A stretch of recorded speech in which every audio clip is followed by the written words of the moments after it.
এ তো বেলা হয়ে গেল। এই আমার সওয়ালটা আসলে কোনো কাজের সওয়াল না। ভাত নিয়ে আসতে কইছিস সেই কখন, এখনো ভাত টাত নিয়ে আসলো না। কাজের কথা তো সওয়াল বলে কওয়া যায় না, কাজের কথা কলি চ্যাচ করে ওঠে।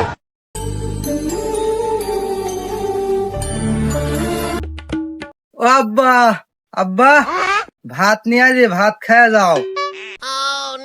ওই হনে রাখে, আমি আসতেছি।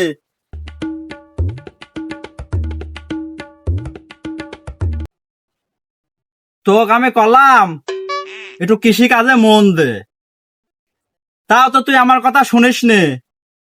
লেখাপড়াও তো ভালো করলি নে, 3টি সাবজেক্ট ফেল গেলি। ওই পাড়া টুটুলেক দেখে 4 সওয়াল। ওই মাঠে গেদাটা তো আর মাঠে লাফতে পারে না রে বাজান।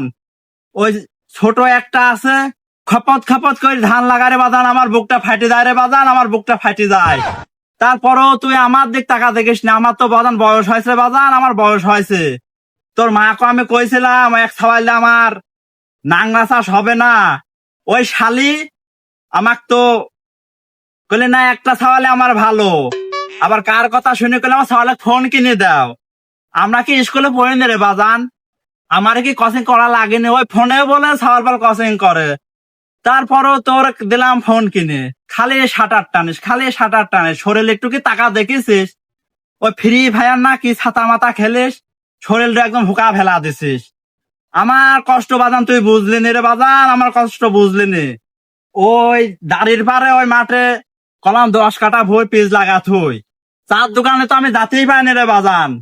চার দোকান দিয়ে গেলে ওই সিরাজ গল্প করে পিস 2700 টাকা মন। আমার বুকটা ফাটি যায় রে বাজান, আমার 1 কেজি পিস দেয় রে বাজান। যদি আমি 10 কাঠা ভুই পিস লাগাতে পারতাম, আজকে আমি মোটরসাইকেল চালা বেড়াতাম।